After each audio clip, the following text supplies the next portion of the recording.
हमने मंत्री बनाया, हम कई राउंड मंत्री भी बने, लोग वहाँ विधायक बने हैं, अभी सांसद हैं। ये सांसद महोदय को जाके कोयला मंत्रालय में ये करने के लिए होता है कि बेरोजगार युवाओं को उकसा करके वो मिनिस्ट्री के हेड ऑफिस में चले जाते हैं, कलकत्ता में जाकर चेयरमैन पर दबाव बनाते हैं, लेकिन उसका कोई उपाय नहीं करते कि कोल बेस्ड कंपनियां कैसे बचे। वासरी वहां से उजड़ रही है, दुगदा वासरी उजड़ गया। पूर्णिया विधानसभा है जहाँ एक झुमरा पहाड़ है, जहाँ नक्सलियों का तांडव रहा कभी, उस जगह पर वो चाय कॉफी का उत्पादन कर लेते थे आज से 200 साल पहले।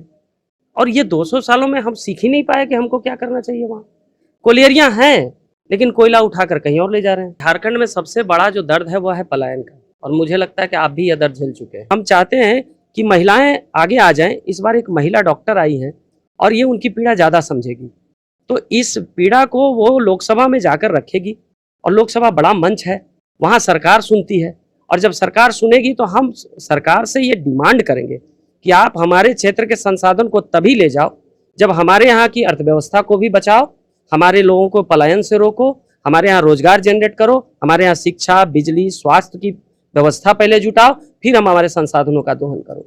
ये नहीं कि जमीन की पपड़ी हम रख लें और जमीन के भीतर के रत्नों को आप ले। कैंडिडेट नहीं उतारते तो रिकॉर्ड नोटा वोट पूरे देश में अगर कहीं से जाता तो आपको गिरिडीह से जाता। बराकर और दामोदर जैसी सदा नीरा नदी है, तो एक औद्योगिक कॉरिडोर अगर बनाया जाए गिरिडीह से लेके गोमिया, गिरिडीह से लेके बाघमारा के बीच, जबकि एक बहुत ही बढ़िया हीरक रोड बना हुआ है ऑलरेडी, उसको जोड़ने के लिए कोल एरिया को जोड़ने के लिए उसका सदुपयोग किया जाए। इंडस्ट्रियल कॉरिडोर यदि बन जाता है और कोल बेस्ड इंडस्ट्रियां अगर वहां निवेश करती हैं तो रोजगार भी जनरेट होगा, पलायन भी रुकेगा, अर्थव्यवस्था भी बढ़ेगी। दूसरा विषय है कि उस क्षेत्र में वो एक बड़ा भूभाग है, गिरिडीह लोकसभा क्षेत्र का बहुत बड़ा एरिया है, और उस क्षेत्र में अगर एक मेडिकल कॉलेज खुल जाए तो भी एक बड़ा काम हो जाएगा। एक इंजीनियरिंग कॉलेज तो कम से कम होना चाहिए उस क्षेत्र में, ताकि वहाँ के लोगों को कम खर्चे में पढ़ाई का एक अवसर मिले।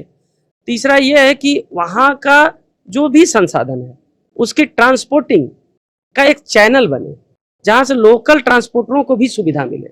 वो क्या रहा है कि रैक के माध्यम से सारा कोयला ढो लिया जा रहा है। अब जो लोकल ट्रांसपोर्टर जो जी खा रहे थे, ड्राइवर है, खलासी है, ट्रक ओनर है, ये सारे लोग भी बेरोजगार हो गए हैं। उनके ट्रक उड़ीसा में जाके काम कर रहे हैं, कम पैसे में काम कर रहे हैं, उनका किस्त नहीं निकलता है, किस्त निकलता है तो इंश्योरेंस नहीं हो पाता है, टायर उड़ जाता है तो बेचारे कर्जा लेते हैं। इन सारी चीज़ों पर हमको वहाँ काम करना होगा। डॉक्टर उषा सिंह न केवल प्रख्यात चिकित्सक हैं उस क्षेत्र की, गिरिडीह लोकसभा क्षेत्र की, उनके हस्बैंड भी सीसीएल में डॉक्टर थे, तो पति पत्नी दोनों प्रसिद्ध रहे हैं गिरिडीह लोकसभा क्षेत्र में। सभी इलाके में उनको लोग जानते हैं व्यक्तिगत रूप से, और विगत कई वर्षों से डॉक्टर उषा सिंह जी सामाजिक सेवा में भी लगी हुई थी। राजनीति फास्ट फूड की तरह नहीं है, आप तुरंत मैगी बना करके 2 मिनट में खाने लगेंगे ना राजनीति में, तो यही दुर्दशा होगी। राजनीति मजे हुए लोगों का काम है। राजनीति करने से पहले अगर आप एक विद्यार्थी हैं तो आप छात्र नेता के रूप में रहते हैं, आपका एजेंडा बहुत कम होता है, आपकी अप्रोच कम होती है, आपकी समझ कम होती है। राजनीति के विषयों को समझना, जानना एक उम्र के साथ होता है। आक्रामक राजनीति का जो हिसाब होता है ना, वो बहुत ज़्यादा दिनों तक नहीं टिकता है, और कई बार होता है कि युवापन में आप जल्दबाजी करते हैं और जल्दबाजी में कई गलतियां करते हैं, और उन गलतियों को फिर सुधारने का मौका आपको कहीं और जाना पड़ जाए, कहीं आपको अलग थलग पढ़ना पड़ जाए। उससे बेहतर है कि किसी अच्छे दल में ज्वाइन कीजिए, सीखिए, और 5-7 साल 10 साल कम से कम राजनीति में समय लगाइए, तब नेतृत्व की बात कीजिए। नेतृत्व करना आसान नहीं है। झारखंड की पहचान जल जंगल जमीन से होती है, और झारखंड अलग राज्य पाने के लिए झारखंड के वीर शहीदों ने अपनी शहादत के बाद, एक लंबी लड़ाई के बाद 15 नवंबर 2000 को यह झारखंड जो है बिहार से अलग होकर के भारत के भूखंड पर एक राज्य के तौर पर स्थापित हुआ। और अब झारखंड को अलग हुए 24 वर्ष का सफर अमूमन पूरा होने वाला है।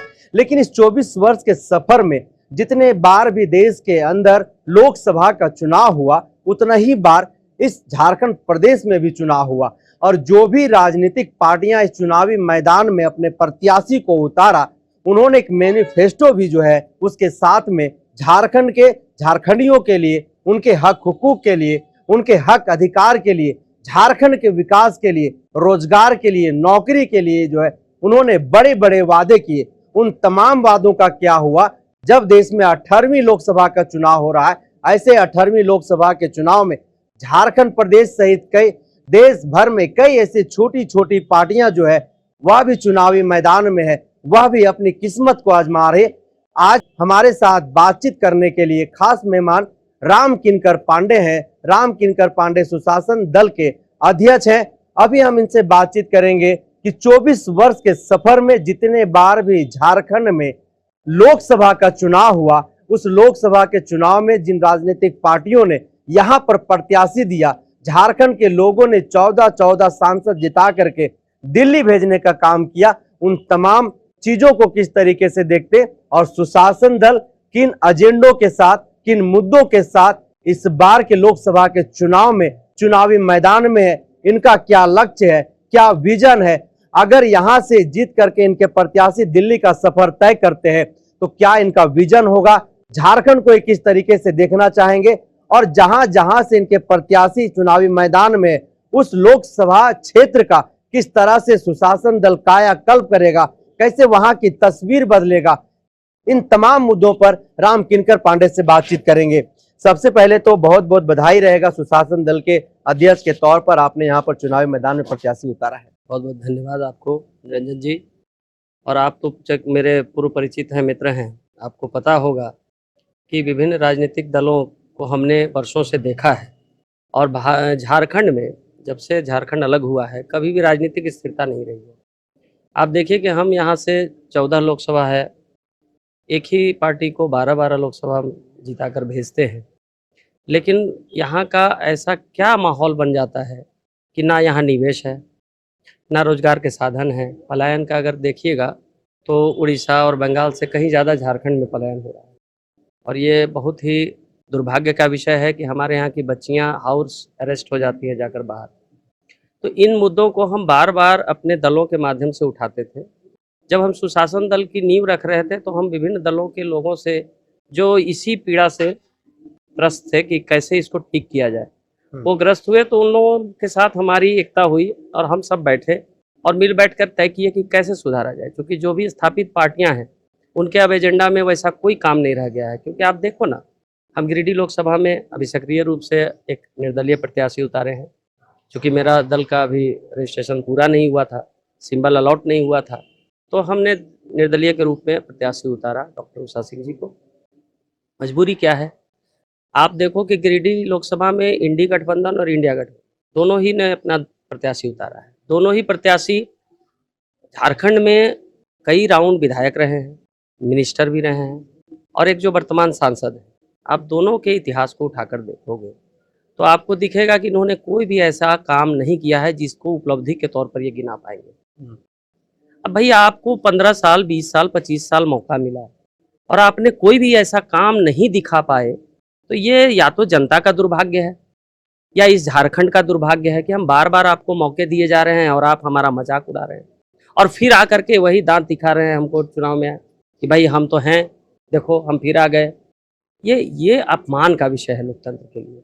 ऐसे लोगों को नहीं चुनना चाहिए। सुशासन दल का प्रमुख व एजेंडा क्या है, जिन एजेंडों के साथ मतदाताओं के बीच में जा रहे हैं और बताने का काम कर रहे हैं? देखिए, झारखंड में सबसे बड़ा जो दर्द है वो है पलायन का, और मुझे लगता है कि आप भी यह दर्द झेल चुके हैं। यहाँ पर हम लोग जितने हैं सब एक बार कोई ना कोई पलायन का दर्द झेला है। अब आप बताइए कि जहाँ की बच्चियाँ पलायन करने को मजबूर हो, अरे उच्च शिक्षित बच्चियाँ अगर कहीं बड़े विकल्प के लिए, अच्छी नौकरी के लिए अमेरिका जाएं, लंदन जाएं, वो गर्व का विषय है। लेकिन मजदूरी करने अगर किसी दूसरे राज्य में या देश में जाएं तो ये शर्म का विषय है। और इसको ठीक करने के लिए बहुत विश्वकर्मा भगवान की जरूरत यहाँ नहीं है। उन्होंने तो इतना संसाधन दिया था कि अगर हम उसका सदुपयोग करते तो ऐसा कोई नौबत ही ऐसी नहीं आती कि लोगों को पलायन करना पड़े।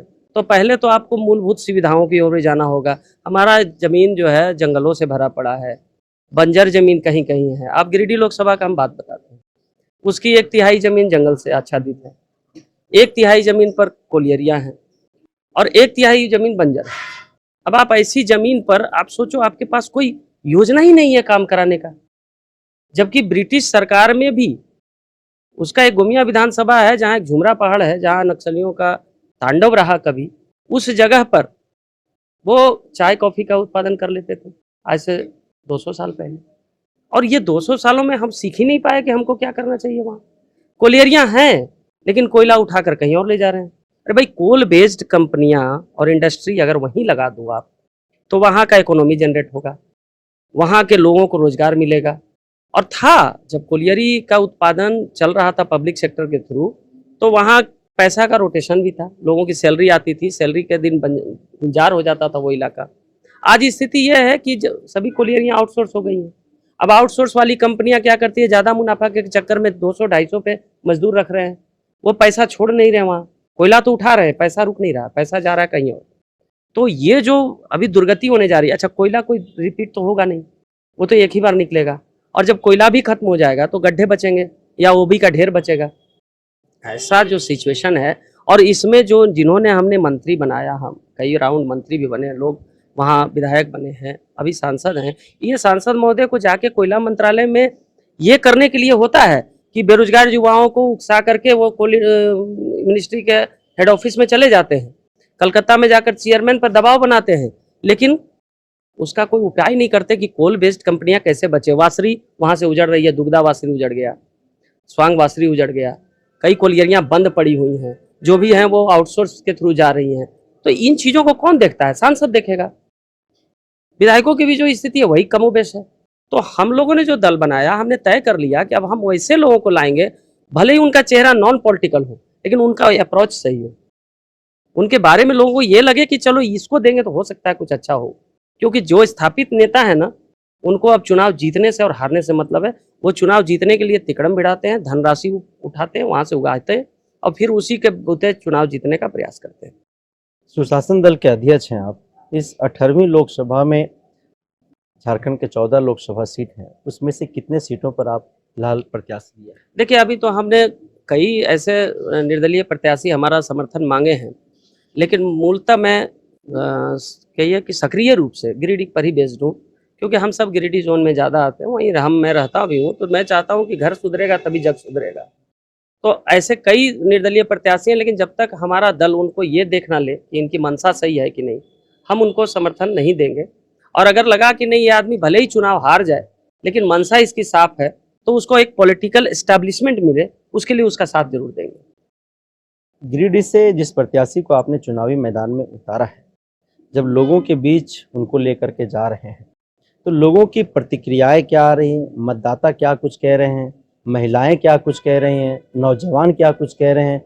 और जो बुजुर्ग हैं, समाज के जो एलिट क्लास है, वो क्या कुछ कह रहे हैं? क्या प्रतिक्रिया? बहुत बहुत बढ़िया, बहुत बढ़िया, मेरे मन की बात आपने पूछ ली। जब ये लोकसभा चुनाव का घोषणा हो गया, और घोषणा के बाद जब दोनों गठबंधनों ने अपना प्रत्याशी उतारा, तो हम जब क्षेत्र में जाने लगे तो लोगों ने कहा कि अब इस बार लगता है नोटा का वोट सबसे ज़्यादा जाएगा।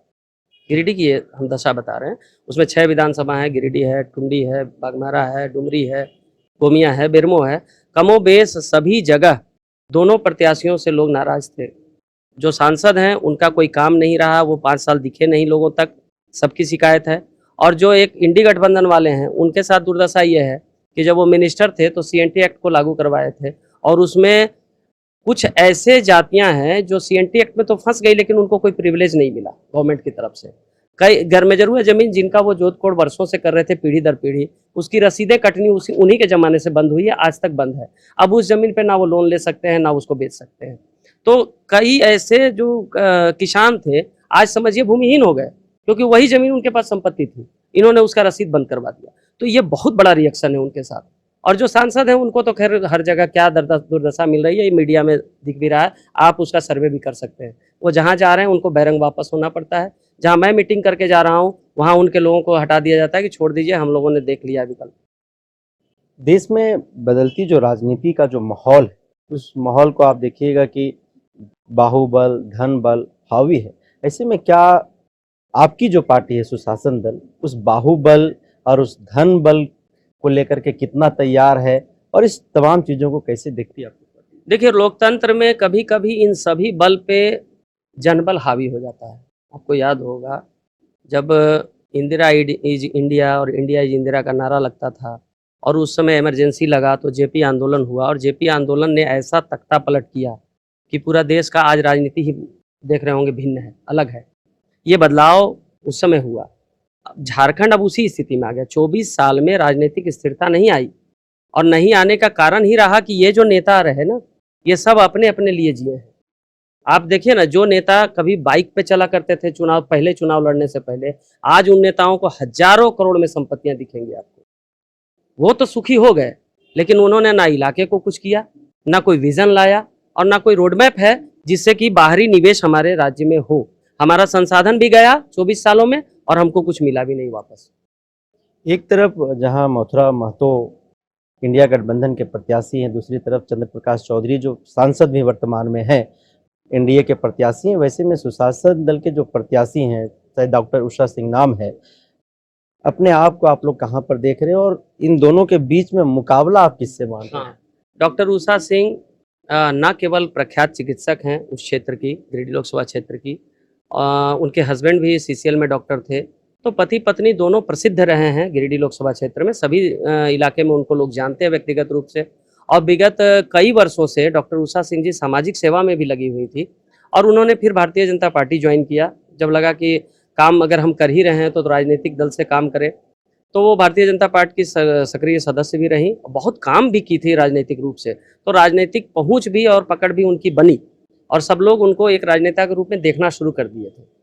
तो चूंकि वो बीजेपी में थी और सीट गया गठबंधन में आजसू को, तो उनको चूंकि चुनाव लड़ना ही था, वो लड़ना ही चाह रही थी, तो हम लोगों ने तय किया और हमसे उनका जब अप्रोच हुआ तो हम लोगों ने कहा कि मैडम अगर आप जैसी प्रत्याशी आती है साफ सुथरी छवि वाली, तो हमें लगता है कि एक पढ़ा लिखा डॉक्टर अगर हमारे लोकसभा से जाए, जो बहुत वर्षों के बाद ऐसा मौका मिला है गिरिडीह लोकसभा को कि एक डॉक्टर फिर से लीड करे वहाँ, तो हम लोगों ने सहर्ष उसको स्वीकार किया। हमारी टीम पूरी ऊर्जा से लग गई और आज स्थिति ये है कि आप जाएंगे तो आप देखेंगे 3 धड़े में लोकसभा चुनाव अभी बटा हुआ है और एक सबसे मजबूत दावेदार के रूप में उषा सिंह जी को ही देखा जा रहा है।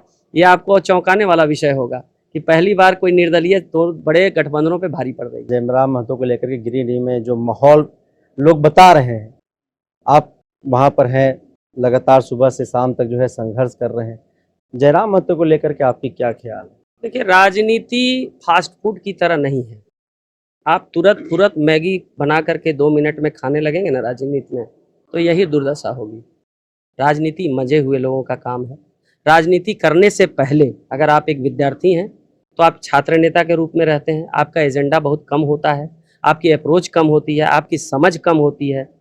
राजनीति के विषयों को समझना जानना एक उम्र के साथ होता है। तो हम भी छात्र में संगठन में जब थे बहुत ऊर्जावान थे, बहुत एग्रेसिव थे, लगता था आज के आज हम क्रांति कर देंगे, लेकिन वैसा कुछ होता नहीं है। राजनीति में पहले सीखना चाहिए। जो भी हम तो सभी नए पीढ़ी के सभी बच्चों को, सभी युवाओं को यह कहना चाहेंगे कि आप सबको अगर राजनीति में इच्छा है ना, तो किसी न किसी बड़े दल को आप ज्वाइन करो, पहले छोटे दल को भी ज्वाइन करो, लेकिन किसी दल के साथ रहो, ट्रेंड हो जाओ।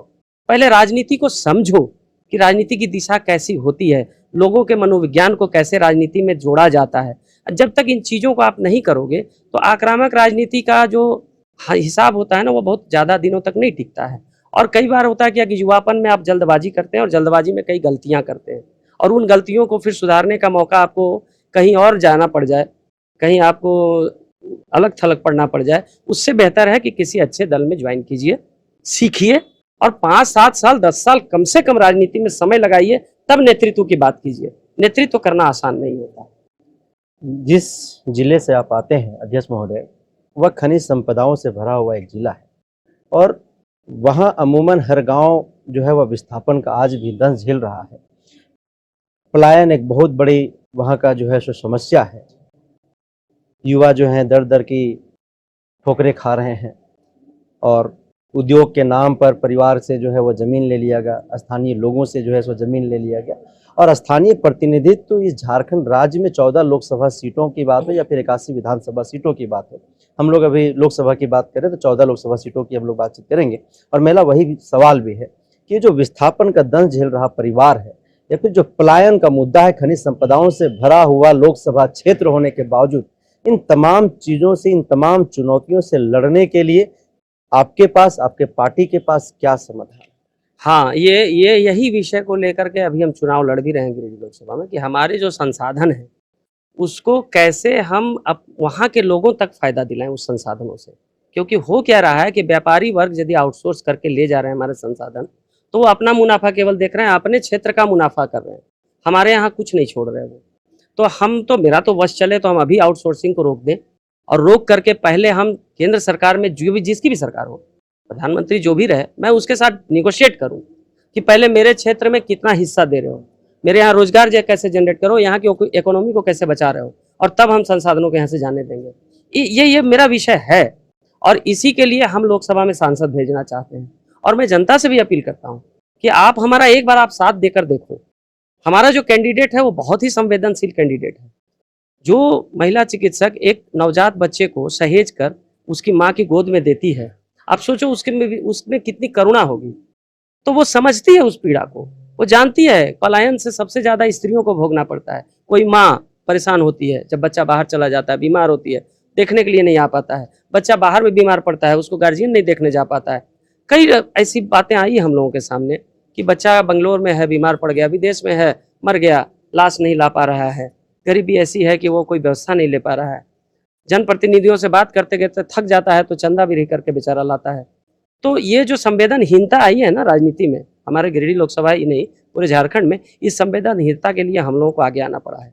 और हम चाहते हैं कि महिलाएं आगे आ जाएं। इस बार एक महिला डॉक्टर आई हैं और ये उनकी पीड़ा ज़्यादा समझेगी, तो इस पीड़ा को वो लोकसभा में जाकर रखेगी, और लोकसभा बड़ा मंच है, वहाँ सरकार सुनती है, और जब सरकार सुनेगी तो हम सरकार से ये डिमांड करेंगे कि आप हमारे क्षेत्र के संसाधन को तभी ले जाओ जब हमारे यहाँ की अर्थव्यवस्था को भी बचाओ, हमारे लोगों को पलायन से रोको, हमारे यहाँ रोजगार जनरेट करो, हमारे यहाँ शिक्षा, बिजली, स्वास्थ्य की व्यवस्था पहले जुटाओ, फिर हम हमारे संसाधनों का दोहन करो। ये नहीं कि जमीन की पपड़ी हम रख लें और जमीन के भीतर के रत्नों को आप ले जाओ। सुशासन दल का मैनिफेस्टो होगा, उस मैनिफेस्टो का कुछ ऐसा पॉइंट, क्योंकि मैनिफेस्टो में 48 पेज 50 पेज जैसे चीज़ें होती हैं उसमें, तो सुशासन दल का मैनिफेस्टो में कुछ ऐसा मुख्य बिंदु जिससे आप गिरिडीह जिला के मतदाताओं को बताना चाहेंगे, झारखंड के लोगों को बताना चाहेंगे कि अन्य जो राजनीतिक पार्टियों का जो मैनिफेस्टो है उससे सुशासन दल का मैनिफेस्टो अलग क्यों है और कैसे है? देखिए, मेरा तो मैनिफेस्टो ज़्यादा लंबा चौड़ा हम लोगों ने नहीं रखा है। हम जानते हैं कि आपके डिशेज थाली में अगर 1000 डिशेज परोस दिया जाए तो आप खाएंगे वही चीज़ें जो आपको पसंद आती हैं, बाकी चीज़ें बर्बाद हो जाती है। तो मैनिफेस्टो उसी तरह का है, ज़्यादा डिशेज रखने की ज़रूरत नहीं है। मूलभूत चीज़ें ये हैं कि हम चाहते हैं कि हमारे झारखंड, ये गिरिडीह लोकसभा क्षेत्र की अगर बात करें तो वहाँ पर औद्योगिक कॉरिडोर बनाने के तमाम संसाधन, हमारे गिरिडीह लोकसभा के बीचों बीच से नेशनल हाईवे गुजरता है, एक grand court road railway line गुजरता है जो दिल्ली से कलकत्ता है, एक बड़ी रेलवे लाइन है, बड़ी हाईवे है, हर अप्रोच है, वहाँ पानी की कमी नहीं है, बराकर और दामोदर जैसी सदा नीरा नदी है। तो एक औद्योगिक कॉरिडोर अगर बनाया जाए गिरिडीह से लेके गोमिया, गिरिडीह से लेके बाघमारा के बीच, जबकि एक बहुत ही बढ़िया हीरक रोड बना हुआ है ऑलरेडी, उसको जोड़ने के लिए कोल एरिया को जोड़ने के लिए उसका सदुपयोग किया जाए। इंडस्ट्रियल कॉरिडोर यदि बन जाता है और कोल बेस्ड इंडस्ट्रियां अगर वहां निवेश करती हैं तो रोजगार भी जनरेट होगा, पलायन भी रुकेगा, अर्थव्यवस्था भी बढ़ेगी। दूसरा विषय है कि उस क्षेत्र में वो एक बड़ा भूभाग है, गिरिडीह लोकसभा क्षेत्र का बहुत बड़ा एरिया है, और उस क्षेत्र में अगर एक मेडिकल कॉलेज खुल जाए तो भी एक बड़ा काम हो जाएगा। एक इंजीनियरिंग कॉलेज तो कम से कम होना चाहिए उस क्षेत्र में, ताकि वहाँ के लोगों को कम खर्चे में पढ़ाई का एक अवसर मिले।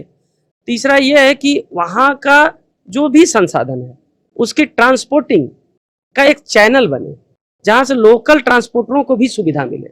वो क्या रहा है कि रैक के माध्यम से सारा कोयला ढो लिया जा रहा है। अब जो लोकल ट्रांसपोर्टर जो जी खा रहे थे, ड्राइवर है, खलासी है, ट्रक ओनर है, ये सारे लोग भी बेरोजगार हो गए हैं।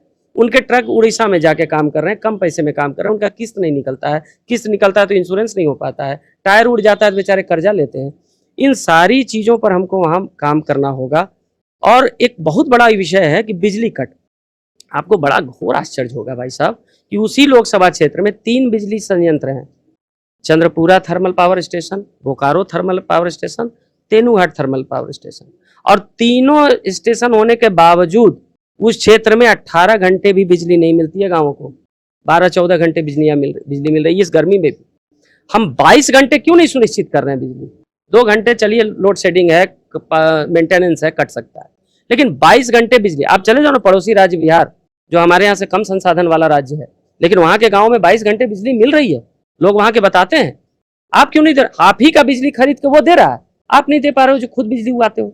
तो ये सारी चीजें मैंने मैनिफेस्टो में है और मैं इस पर काम करवाऊंगा अपने सांसद के माध्यम से। मैं सदन में ये बातें रखवाऊंगा, सरकार को घेरने का काम कराऊंगा।